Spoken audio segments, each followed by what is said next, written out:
Talvez possa ler nas entrelinhas desta conversa que pôr o olho ao telescópio é coisa que já não se faz, não é? Mas uma estrela afinal é o quê? O relógio atómico é uma máquina tão certinha, tão certinha, tão certinha, tão certinha, que é perfeita demais a comparar com a rotação do planeta. Epá, o universo afinal está mesmo a acelerar a sua expansão.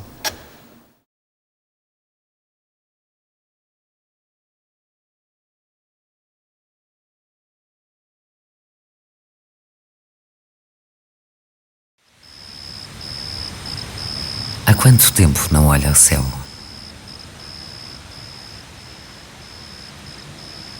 Quando foi a última vez que se questionou?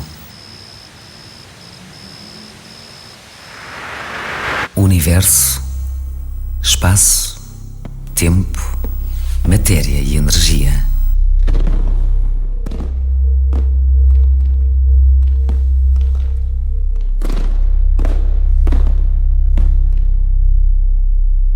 Harmonia e caos a uma escala infinita de milhões de anos-luz.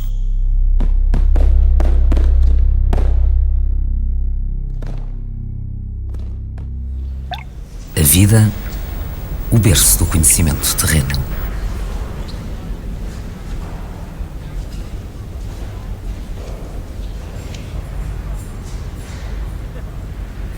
Nós, humanos, parte do todo a uma dimensão microscópica numa longa viagem evolutiva.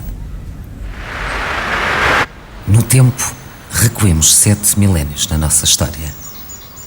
O Sol brilhava há 4.000 milhões e meio de anos.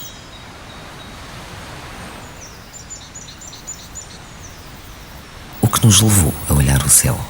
A produção dos alimentos, ano atrás de ano, depende de fazer as culturas e as colheitas na altura certa. Conhecer a sucessão das estações do ano é um conhecimento astronómico que é fundamental à humanidade.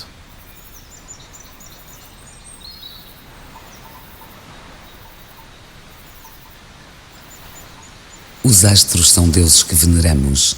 Erguemos-lhes monumentos à medida que duplicamos a nossa condição de sapiens. A religião e a ciência. Ambicionamos ver mais longe, fundamentar o desconhecido. O fascínio pela descoberta do universo nunca mais parou desde então. Porque a astronomia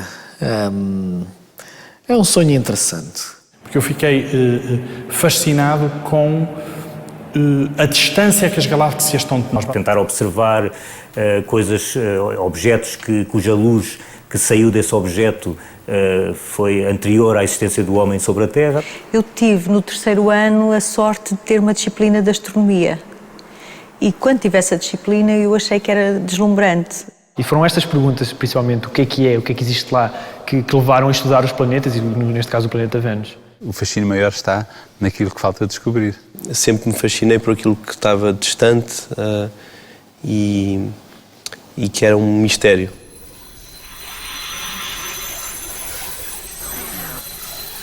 Entraremos numa viagem pela história da astronomia em Portugal. Durante quanto tempo? É relativo. Numa hora percorreremos 5 séculos. Muito tempo à luz da nossa finitude. Um flash no tempo do universo.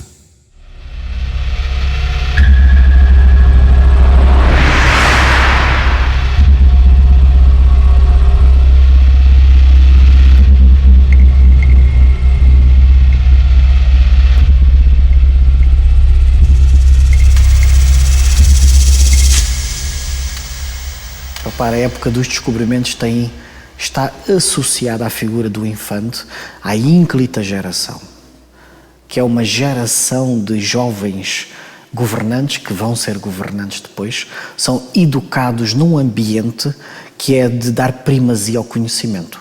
O que é o conhecimento? A mais-valia que um povo tem é o conhecimento, porque quem não sabe não produz coisas novas.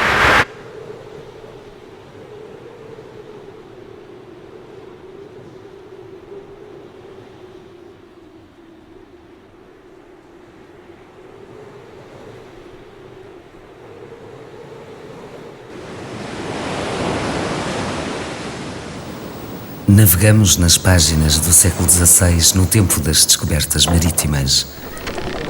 Os ventos sopram as caravelas para a imensidão dos mares nunca antes navegados. Os mapas dizem-nos pouco sobre onde chegar e como regressar. Os melhores matemáticos refletem sobre o problema. A ciência tem um novo horizonte pela frente a uma escala oceânica muito para além dos limites do Mediterrâneo. Há uma prática científica, às vezes discreta e quase não se nota, mas associada à expansão marítima a todos os níveis, quer desde áreas muito práticas a outros conceitos um bocadinho mais avançados. E neste âmbito, se deve incluir a obra de Pedro Nunes. E, portanto, este aspecto é muito importante. Sem a expansão marítima, não tinha havido Pedro Nunes. Conhecermos as melhores rotas garante-nos a manutenção e expansão do Império. Agilizá-las permite-nos trocas rápidas de pessoas e bens a nível global. Espaço e tempo ganham nova dimensão. E o Pedro Nunes disse, e isto é que é fundamental da parte dele, não há linha de rumo que dá a distância mais curta. Ou se segue a linha de rumo, ou se segue a distância mais curta. Exceto dois casos particulares, que são navegar ao longo do Equador ou navegar ao longo do meridiano. Exceto esses dois casos particulares, o rumo mais curto e o rumo pela bússola não coincidem. Estas duas maneiras de navegar vieram a receber o nome de loxodrómica, que é seguir uma direção cardial constante, e ortodrómica, que é seguir o caminho mais curto. Pedro Nunes foi um dos matemáticos e astrónomos teóricos mais importantes do século XVI. Isto é óbvio, não está sujeito a grande discussão. E porquê é que uma pessoa pode dizer isto? Porque todos os grandes matemáticos e astrónomos do século XVI o citam. Todos se referem aos seus trabalhos, todos recolhem ideias dele. E esta é que é a marca de um grande cientista. Os mapas ajudam-nos, mas não limpam a névoa do caminho. Os astrolábios são pouco precisos e desviam-nos milhas das rotas. Pedro Nunes sabe que a solução está nas estrelas. Basta errar menos graus no cálculo da altura dos astros. No De Crepusculis, apresenta o nónio ao mundo. O nónio que é um instrumento teórico de subdividir uma escala de forma a encontrar medidas mais finas, unidades mais finas. O Pedro Nunes começa por fazer isso sobre um círculo, portanto é o primeiro instrumento que o Pedro Nunes concebe, e o único que consegue, e que hoje se chama nónio, é um processo de dividir o círculo em ângulos muito pequenos. E a grande ideia do Pedro Nunes é, eu com uma escala não consigo, mas se eu sobrepuser várias escalas consigo. A época de descobrimentos onde, de facto, para além da navegação astronómica e da capacidade de navegar, há também esforço e, digamos, a coragem, algum heroísmo de quem navegava nas condições que então existiam. Para nós, a Terra está no centro do universo. O geocentrismo de Ptolomeu domina o pensamento há 500 anos. Nicolau Copérnico, matemático e astrónomo polaco, pensa ao contrário. Desenvolve a teoria heliocêntrica do sistema solar e tudo muda. Vemos agora que a Terra é um planeta entre muitos e que gira à volta de um Sol que nem sequer é a estrela central do universo. A tese não é imediatamente aceite, mas algumas décadas depois, a Companhia de Jesus desenha um modelo de ensino onde o heliocentrismo tem expressão. Cientistas jesuítas de todo o mundo vêm para Lisboa e a aula da esfera abre portas ao entendimento da astronomia moderna. É na aula da esfera que aparecem os primeiros telescópios em Portugal, na aula da esfera que se fazem as primeiras observações, que se discute os sistemas de Galileu, as ideias de Galileu, que se discute todo o problema dos sistemas cosmológicos, toda a questão do debate cosmológico, Ptolomeu versus Copérnico versus Tycho Brahe, é discutida na aula da esfera. Avanços em óptica ligada às observações, construção de instrumentação para a astronomia mais e mais avançada, até que, já no século XVIII, em 1722, se funda o primeiro observatório astronómico em Portugal. Portanto, é uma instituição singular e sem a compreensão da qual não se compreende nada da história científica portuguesa. Na mudança de século, as observações telescópicas e os cálculos de Galileu comprovam o heliocentrismo. É preciso espalhar a palavra, fazê-la correr mundo e olhar o céu de outra perspectiva, estudar-lhe os objetos e os fenómenos. de um professor chamado Valentin Stancel, que é um professor que vem da Boémia, dá aulas na aula da esfera da astronomia durante muitos anos e depois vai para o Brasil e quando está no Brasil faz observações de cometas que são tão importantes que Newton as cita nas suas obras. Nós não temos muitas vezes isto, quer dizer, a obra de pessoas, cientistas ligados a Portugal, ser citada nos livros mais importantes de história da ciência. A representação da aula da esfera acaba com Dom José I no trono, 4 anos depois do grande terremoto. Imortalizados na história pelo conhecimento produzido durante 2 séculos, os jesuítas são expulsos do Colégio de Santo Antão Novo, espaço do atual Hospital de São José. Então a ciência em Portugal tem que se reorganizar de outras maneiras. E, portanto, há uma reorganização e Pombal tenta reorganizar de outra maneira. Enfim, não pode de maneira nenhuma substituir a rede jesuíta, mas tenta e cria instituições. A história é muito engraçada porque, por exemplo, o homem que o Marquês de Pombal vai chamar para, de alguma maneira, participar na redação dos estatutos da Universidade de Coimbra, da Reforma, e em particular na criação do Observatório de Coimbra, é um senhor chamado Monteiro da Rocha, José Monteiro da Rocha, que tinha sido um antigo jesuíta. Permita-nos agora um salto cronológico na história. Nesta sala está um relógio atómico. A hora a que está a ver este filme é-lhe dada por ele. Microsegundo após microsegundo. Uma máquina pontualíssima, perfeita demais para perdoar os atrasos da Terra. E quem estuda a deposição e o crescimento e pega nos fósseis de corais de há 300 milhões de anos atrás, vê que o ciclo de dia escuro, a iluminação que havia, correspondia a um ciclo anual de 400 rotações do planeta Terra. Quer dizer que durante um ano, na altura, o planeta Terra rodava 400 vezes. Agora só está a rodar 365 vezes. A hora atómica que nós temos era a rotação do planeta há quase 200 anos atrás.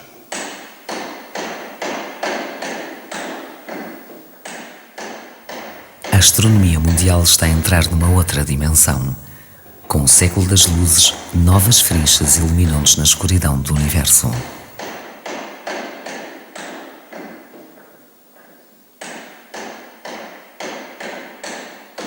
Observatórios astronómicos são então construídos nas principais cidades europeias durante os séculos XVIII e XIX. Primeiro Coimbra, depois Lisboa, acompanham mais tarde a evolução dos tempos. O universo cabe-nos agora dentro de uma lente. Depois temos, de facto, na história da astronomia, a criação, em particular, deste Observatório de Lisboa. Não vou falar tanto do Observatório de Coimbra, porque o Observatório de Coimbra tem uma história já em que Portugal não é dominante no mundo.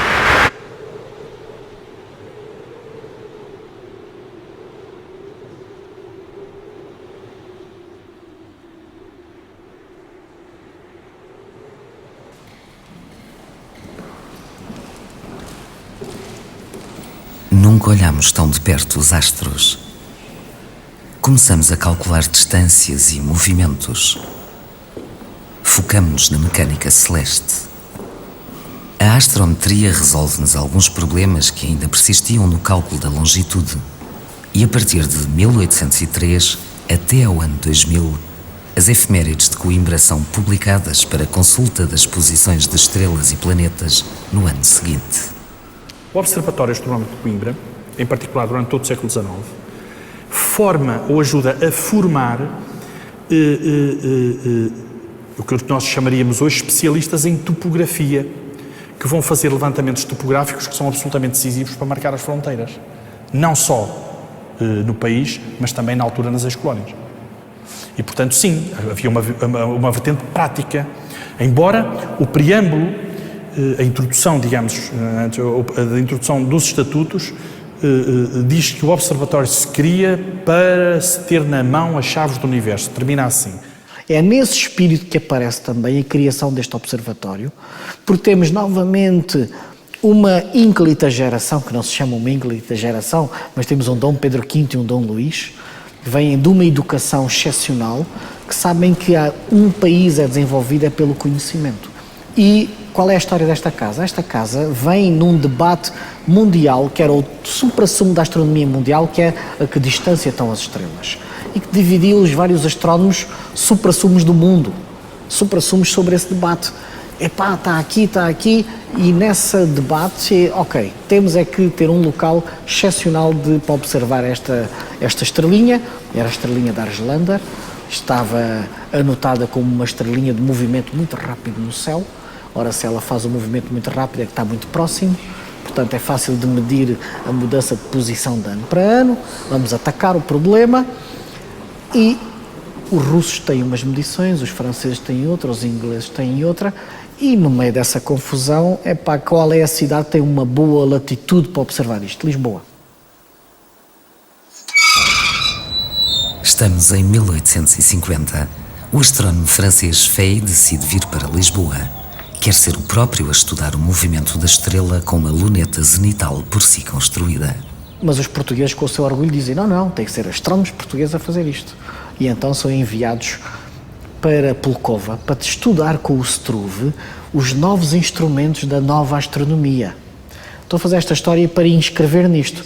O interessante é que, apesar de haver o interesse dos portugueses, as finanças não permitiam, isto não anda para a frente, até que o próprio Dom Pedro V diz, ok, do meu bolso estão aqui 30 mil réis para se construir, porque isto é tão importante para o país. Isto é que vai puxar o país para a frente. O esperançoso morre. O curto tempo de vida impede-o de ver o observatório a produzir conhecimento sobre o espaço. É Dom Luís, seu irmão, quem observa o momento, mas para poder fazê-lo, tem de contribuir com mais 30 mil réis da sua dotação anual para equipar o observatório. Esta casa é criada e nessa altura tem os melhores equipamentos do mundo, tem o melhor céu da Europa inteira, e esta casa faz grandes observações. Dentro da astronomia de excelente qualidade, contribuem, por exemplo, vou dar um exemplo muito simples, que é, temos aqui o Melo e Simas, que é um astrónomo 1920s e 30s, que faz estudos e publica uma série de artigos, cerca de 30 artigos, nas revistas internacionais da altura, sobre o estudo das órbitas de cometas. Há uma outra pessoa da Faculdade de Ciências que utiliza estes telescópios à volta do tempo da guerra para fazer um estudo que a geodesia começa a perceber aos poucos, que é, bom, a latitude e a longitude de um lugar qualquer, seja Lisboa, Coimbra, Porto, Faro, qualquer lugar na Terra, de ano para ano muda qualquer coisita. Então, porquê? O que é que acontece ao planeta? Pois é, começa-se a descobrir que a bolinha do planeta Terra às vezes faz isto, depois faz aquilo. Ora, se eu mudar o plano do Equador e o eixo de rotação, a latitude e a longitude mudam. Há que medir essas coisas. E a astronomia depende fortemente disso, porque o plano equatorial para as coordenadas no céu é o Equador da Terra. E então aquele telescópio ali da Sala Norte é utilizado nesses anos, ano atrás de ano atrás de ano, a fazer observações de latitude e de longitude para estudar aquilo que se chama o movimento do eixo do polo da Terra.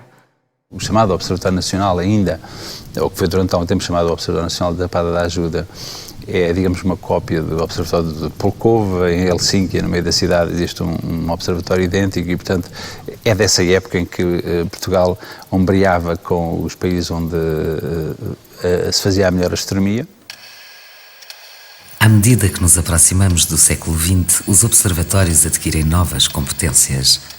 A definição da hora legal no país é atribuída em 1878 ao Real Observatório Astronómico de Lisboa e continua, ainda hoje, a compassar-nos atomicamente o tempo. As pessoas não se apercebem, mas a infraestrutura da hora legal num país eu vou dizer assim, vou exagerar talvez, mas o exagero é muito pequenino. É a coisa mais importante que nós hoje temos em dia na nossa sociedade. Quando eu vou ali comprar uma coisa com o cartão do multibanco, fica registado o dia e a hora em que eu fiz a transação. E aquela transação tem valor também por causa do dia e da hora que lá está. Não é por acaso que os ingleses dizem que time is money. E dominar o tempo foi extremamente importante à sociedade, dominar o tempo. Mudemos de espaço.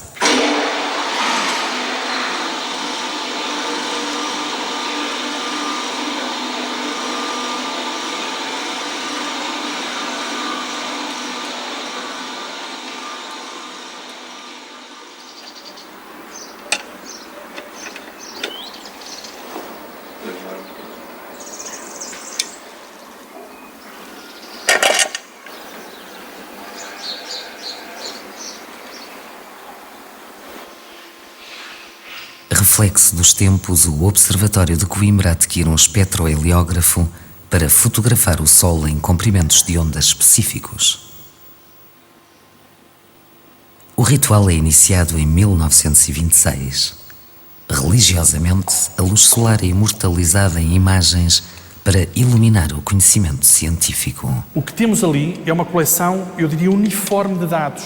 Isto é possível comparar imagens de hoje com imagens de há 80 anos atrás, tiradas pelo mesmo objeto e pelo mesmo instrumento. E isto é que é interessante, de facto. E faz uma coleção de mais de 30 mil imagens do Sol, que é única no país, e não sei se existem muitas com a mesma dimensão pelo mundo fora.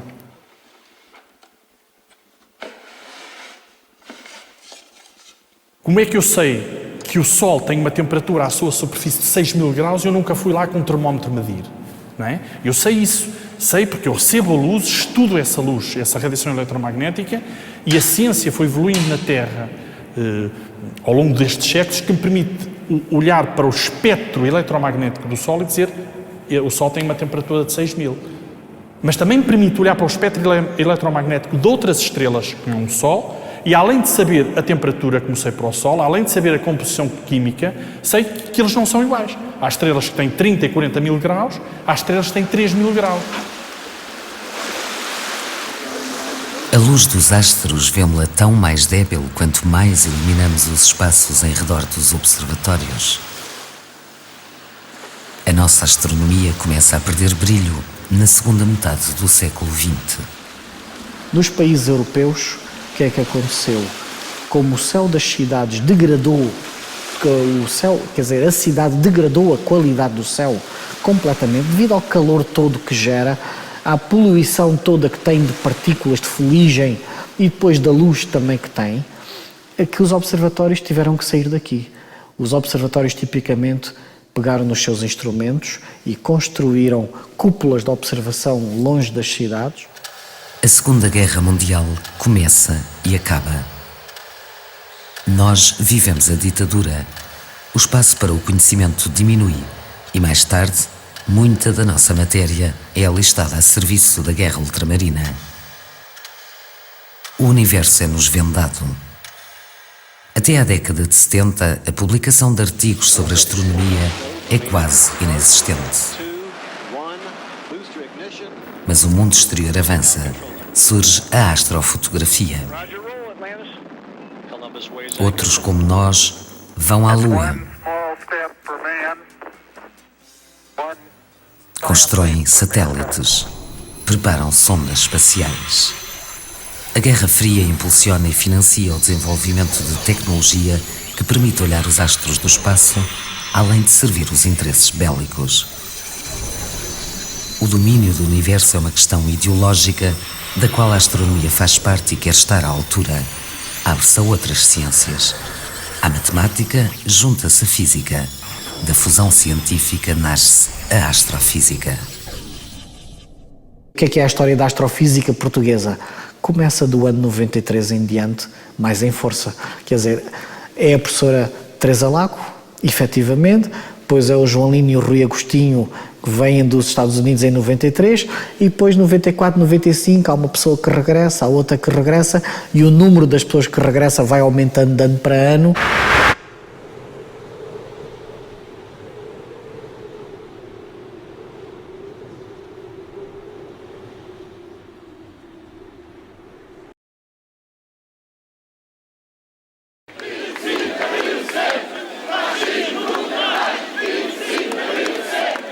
Após a Revolução de Abril e a entrada para a Comunidade Económica Europeia, começamos a recuperar do tempo perdido.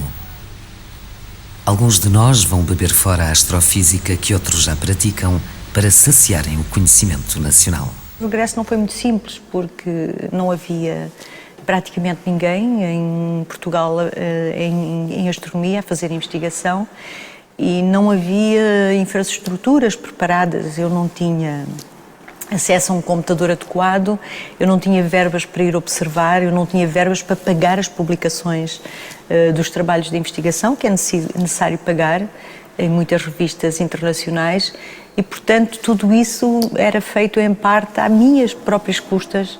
Aparece então o programa Ciência das Bolsas de Investigação Científica, já nos anos 90, e então, quando nós estamos a regressar em final de 92, a transição para 93, os nossos próprios alunos de mestrado já concorrem a bolsas de formação científica que já eram financiadas mesmo para alunos, isto era, não era preciso já ter uma ligação institucional à universidade.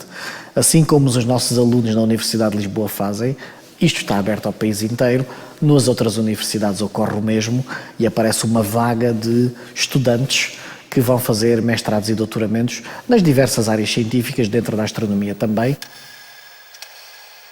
Presta atenção. Sabe quanto tempo já passou?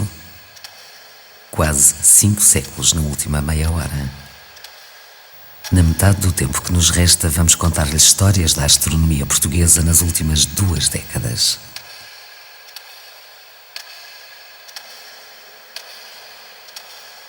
Na esquina da Rua das Estrelas com a Rua do Universo, está criada a atmosfera necessária à descoberta de novos planetas. A vertigem pelo fascínio do desconhecido atrai dezenas de jovens para o conhecimento do cosmos em cidades como Porto, Lisboa e Coimbra. Os caminhos escolhidos conduzem-nos ao aumento do número de cientistas formados em astronomia e astrofísica. Passamos de 3 para 60 doutorados num curto espaço de tempo. E hoje participamos em projetos científicos internacionais e temos voz no Conselho Europeu de Investigação. Eu acho que é a primeira vez que a Europa política reconhece a importância do conhecimento como base de sustentação e base de desenvolvimento e faz uma aposta séria. É uma aposta financeiramente séria e eu diria também estruturalmente séria, porque temos uma margem enorme de liberdade nas propostas que fazemos e no acompanhamento dessas propostas. 7,5 bilhões de euros serão investidos na ciência europeia entre 2007 e 2013.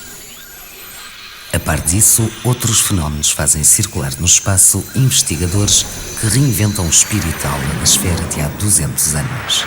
Nós, por exemplo, aqui temos na Faculdade de Ciências, temos um programa doutoral em astronomia, em que 60% dos professores dos cursos modulares no primeiro ano têm durante alguns meses cursos muito densos, muito compactos.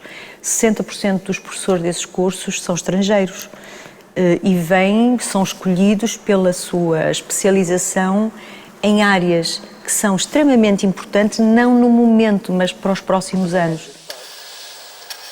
6, 5, 4, 3, 2... No terceiro milénio aderimos à ESA, a Agência Espacial Europeia. Integramos também a ESO, a Organização Europeia para a Investigação Astronómica, e conquistamos acesso aos telescópios do Observatório Europeu do Sul, no Chile. São os melhores no mundo. Através deles conseguimos observar a pinta de um I no jornal de um leitor a mais de 500 km de distância.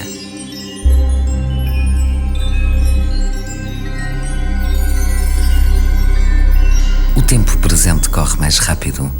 É a sensação que dá quando queremos dominar o futuro ao procurar no passado distante a origem do todo. Tentamos perceber como evoluiu o nosso planeta, o nosso sistema solar. Queremos conhecer a nossa e outras galáxias, calcular a dimensão do universo. Procuramos respostas para as perguntas de sempre. Estamos sós? Poderá haver milhares, milhões de planetas como o planeta Terra, com formas de vida semelhantes a esta, ou não, tudo depende das condições. Não há razão nenhuma para não existir. Mas começou-se então a descobrir uma nova classe de planetas de muito pequena massa, muito mais parecidos com a Terra, que são planetas, alguns deles provavelmente rochosos, outros que são uma mistura de rochas e gelos. Descobriu-se mesmo um que está a uma distância tal da sua estrela que poderá ter água líquida. Para além da Terra, para além do nosso sistema solar, para além da nossa galáxia, serão infinitas as maternidades. Num outro espaço, num outro tempo, a vida existirá em condições iguais ou diferentes das nossas. Mas na sua essência será vivente, tal como nós, resultado de uma outra evolução da mesma matéria e energia. Nós temos feito descobertas, não na astronomia, mas noutras áreas de existência de vida em condições consideradas absolutamente impossíveis há uma década atrás, não é? E, portanto, ela existe e só se dá bem naquelas condições.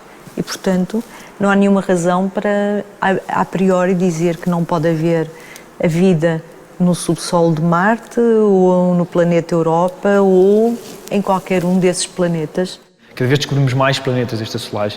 Neste momento temos mais de 3 centenas de planetas a orbitar outras estrelas que não o Sol e perceber que alguns desses planetas podem ser parecidos com a Terra e cada vez que começamos a descobrir planetas mais parecidos com a Terra, porque temos telescópios mais poderosos, conseguimos obter imagens de planetas, ou seja, vai chegar uma altura em que vamos descobrir planetas do tamanho da Terra, muito parecidos com a Terra, com uma atmosfera e quem sabe poderão ter vida, mas e tudo isto leva-nos a perguntar, será que há vida para além da Terra? A mudança filosófica da descoberta de vida fora da Terra é, a meu ver, absolutamente fundamental.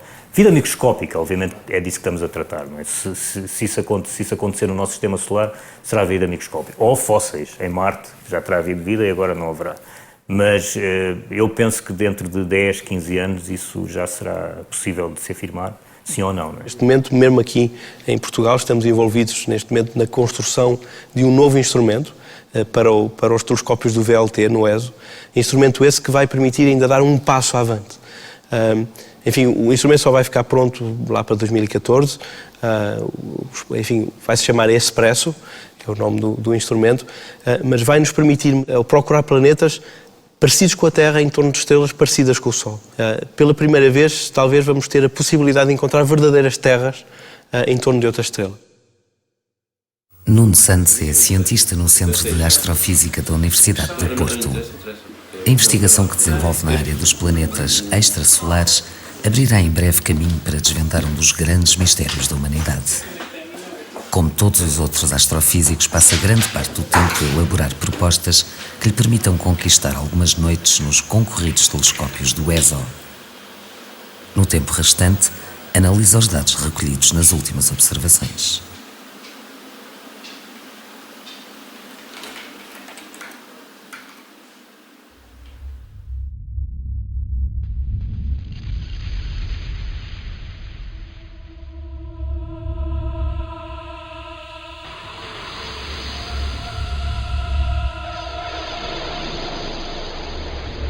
Onde estamos?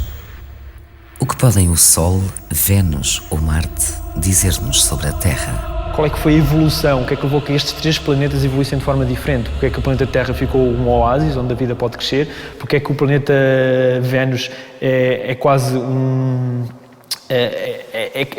planeta com uma atmosfera tão densa que é impossível existir vida lá e com uma atmosfera que nós não conseguimos observar a sua própria superfície? E porque é que em Marte temos quase como se fosse um deserto, todo o planeta é como se fosse um deserto e existe uma atmosfera tão rarefeita? Nós não sabemos exatamente o que é que levou a estes planetas a evoluírem de forma tão diferente. E se nós percebemos isso, também vamos perceber um bocadinho melhor como é que vai evoluir o nosso próprio planeta, o planeta Terra. Qual é que vai ser o futuro do planeta Terra em termos de evolução geofísica? Que a distribuição química do Sol e das outras estrelas não é necessariamente a mesma. Isto é, o Sol é constituído por hidrogênio, por hélio, por carbono, por oxigênio, em proporção muito mais baixa do que hidrogênio e hélio, tem um determinado valor no Sol.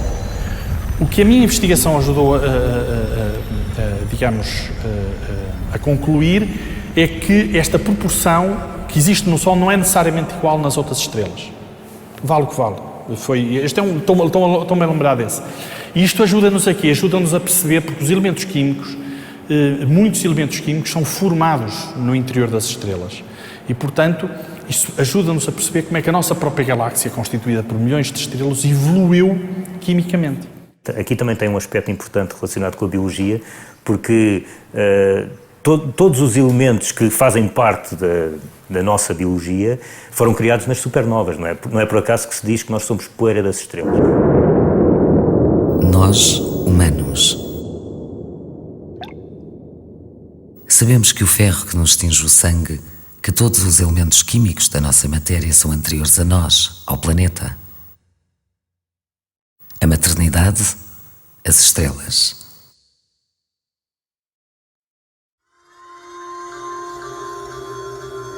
Sabemos que na nossa essência primitiva somos extraterrenos.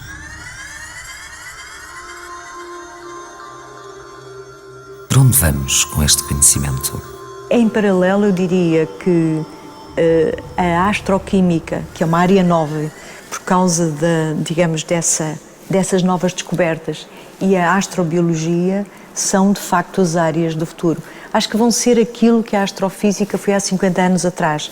Uma janela enorme, nova, que se abriu e que fez uma revolução completa na astronomia, que até aí era essencialmente uma astronomia clássica. O ALMA vai ser o primeiro grande telescópio, telescópio não, é um conjunto de telescópios, não é? Mas eu diria o primeiro grande observatório a trabalhar na área do submilimétrico e milimétrico, portanto, que é o domínio das moléculas, digamos, onde a radiação é emitida essencialmente por moléculas em vez de ser por átomos ou por íons. Isso vai abrir, digamos, uma área até aqui completamente desconhecida ou quase desconhecida, que nos vai permitir penetrar em muitos dos segredos que nós queremos descobrir, desde a formação estelar, as primeiras fases de formação estelar, até às primeiras estruturas que se formaram no universo. E só é possível na banda do submilimétrio. Eu estou envolvido num projeto que eu acho que vai ser absolutamente fascinante para o futuro da ciência no mundo, que tem a ver com uma sonda chamada Gaia, que irá ser lançada na próxima década. O que é que vai fazer essa sonda espacial? Essa sonda espacial vai basicamente medir posições, temperaturas, luminosidades, distâncias de milhões de estrelas da nossa galáxia. Vai, de alguma maneira, cartografar a nossa galáxia. Universo e vida. À escala de vida, o milímetro, o quilómetro, o ano, o finito. À escala do universo, a unidade astronómica, o ano-luz, o parsec, o infinito. Mas nós agora queremos, para medir a escala do universo, é medir distâncias entre galáxias. As distâncias entre galáxias medem-se, a unidade básica é 1 milhão de parsecs. 1 milhão. É o megaparsec. Epá, estes telescópios não dá para esticar fitas métricas. Não dá. Então como é que se medem distâncias? É pelo brilho que as lâmpadas têm. Eu acendo 2 lâmpadas com brilho igual, se eu tiver a certeza que elas têm igual brilho, aquela que está mais longe, está mais apagadita, é porque está mais longe. De modo, se eu tiver a garantia que as 2 lâmpadas são iguais em brilho, aquela que está mais apagadinha é a que está mais longe. Isso dá-me uma ideia da distância. Claro que há problemas. Está aqui uma estrelita, está aqui outra, exatamente com o mesmo brilho, mas agora tinha aqui uma nuvem de poeira pelo caminho. O que é que acontecia? Eu olhava para esta estrela, esta é mais fraca. Está mais longe. Claro que está mais longe, evidente, não está. Tem aqui a poeira. A distância média da Terra ao Sol e a distância que a luz percorre num ano no vácuo são já medidas insuficientes para quantificar a dimensão do que queremos conhecer. O parsec, mais de 3 vezes o ano-luz, mede-nos o universo profundo.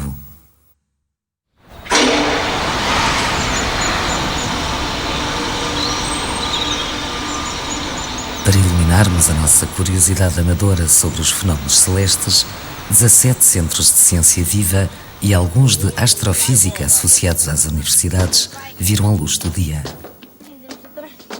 A divulgação do conhecimento astronómico é encarada como sendo tão importante quanto a investigação científica que fundamenta a astronomia.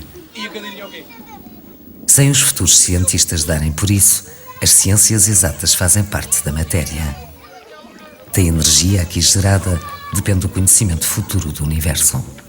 Eu acho que a astronomia tem a vantagem de poder ser utilizada como instrumento para a motivação de jovens, eu diria desde miúdos, para a ciência, mesmo que não seja para a astronomia. Com o ministro Mariano Gago, no primeiro governo, ele convidou-me para ensaiar um programa de divulgação da astronomia a nível do país, com uma coisa que se chamou em 1996 Astronomia na Praia. Só depois é que percebi que já estava na cabeça do ministro que isto ia transitar da praia para o país inteiro, e foi assim que aconteceu no ano seguinte. Isto criou um movimento enorme de pessoas, de grupos de pessoas, e nós temos atualmente nos programas chamados Astronomia no Verão, e foi assim a partir de 1997, temos largas centenas de jovens e pessoas menos jovens que são todos eles divulgadores da astronomia, e portanto são largos os milhares de pessoas que passam pelos telescópios, pelos locais em que ao ar livre ou num pequeno auditório se fala da astronomia.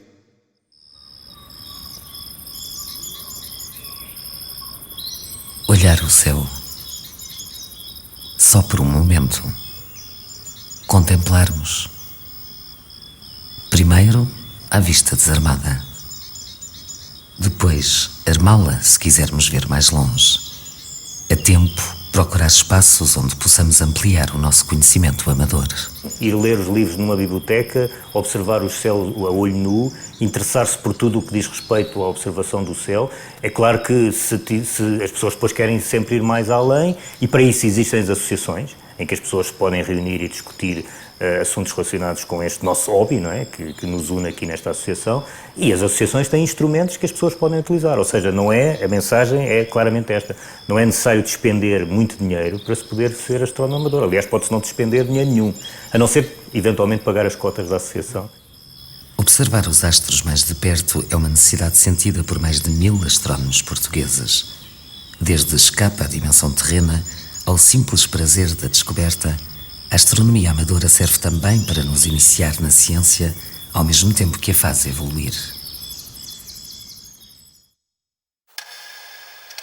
Escute, é tempo de revelar-lhe algo que talvez ainda não saiba. O astrónomo não espreita ao telescópio. É uma máquina complexa que faz aquilo que nós queremos, claro, produz a ciência. Temos uma série de tecnologia associada que permite obter aquilo que eu quero, fazer espectros de mais resolução, de menos resolução, com melhor razão, sinal ruído, com pior razão, dependendo do objetivo que eu quero ter cientificamente. E esses dados são registados, são escritos em vários formatos, e o astrónomo já não espreita pelo telescópio e já não conhece o céu. O céu, de facto, são coordenadas, são objetos. Então, onde é que está o fascínio? Que era a sua pergunta. Onde é que está o fascínio? O fascínio está no conhecimento em si. Isso é que é fascinante, saber porque é que Marte é vermelho. A fusão entre o fascínio profissional pelo conhecimento e o fascínio amador pela observação está a gerar energia. Em tempos e espaços diferentes há matéria para ambos no universo da astronomia. Junta-se o melhor de dois mundos e nascem programas científicos de cooperação. Ao mundo da astronomia profissional, para poder estudar certos fenómenos, faz-lhe falta a repetição de observações nos disputados telescópios, raramente concedidas. Ao mundo da astronomia amadora, mais povoado e detentor de equipamentos à altura da ciência, faz-lhe falta o desafio. Eu gosto sobretudo de fazer fotografia de longa pose. O que gosto mais de fazer é este tipo de fotografia e tentar registar galáxias o mais ternos possível. Normalmente os tempos totais de exposição ou de integração, uma vez que utilizamos câmaras digitais, ultrapassam as dezenas de horas, é absolutamente impressionante, não é? Ao longo de várias noites, não é? Uma noite só, e depois toda esta informação é adicionada. Isso é o que me dá mais prazer, ir cada vez mais longe. Os astrónomos amadores, e eu posso falar porque eu fui astrónomo amador durante muitos anos, têm um papel muito importante, sobretudo junto ao público. Espalhar a palavra, fazê-la correr o mundo para descobrirmos o nosso universo.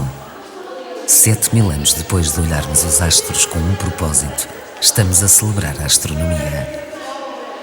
Centenas de países fazem dela a estrela das ciências durante o ano internacional que lhe dedicam.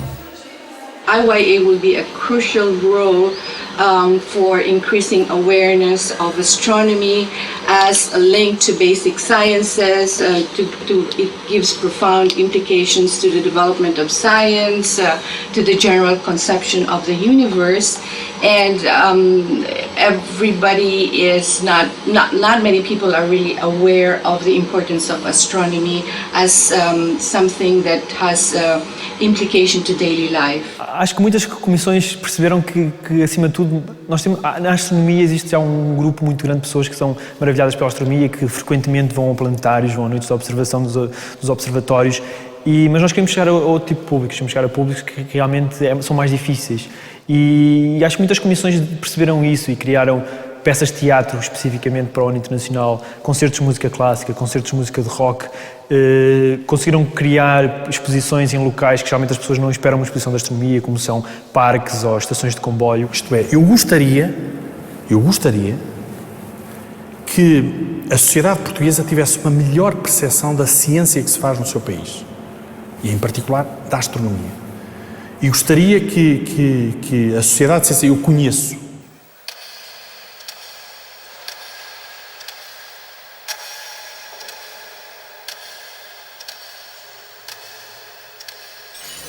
Pense, quanto espaço do universo caberá no nosso tempo? Hoje, obtemos imagens de corpos celestes cuja luz partiu deles muito antes de venerarmos os astros. Quanto conhecimento sobre o universo caberá numa vida? Sabemos da existência de nebulosas não muito distantes que demoraríamos 1500 anos a alcançar se viajássemos à velocidade de 300.000 km por segundo.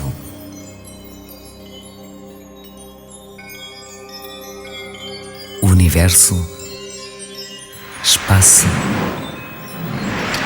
tempo, matéria e energia.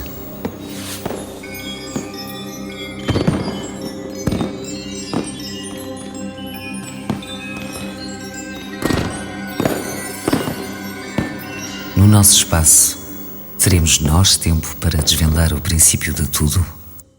Há um velho sonho da humanidade que já o Einstein também tentou pegar naquilo, mas aí o conhecimento era muito fraco, ok? Chama-se as teorias unificadoras. Que é, ok, eu tenho as 4 forças, as duas, a gravítica e a eletromagnética, e as outras duas que são a nível da escala atómica. Quando eu pego na matéria e comprimo isto tudo, estas 4 forças escamoteiam-se numa só. Têm propriedades idênticas entre si. É possível começarem a entender a matéria toda comprimida, a energia toda comprimida numa estrutura muito compacta, que depois começou a abrir, que chamamos o Big Bang.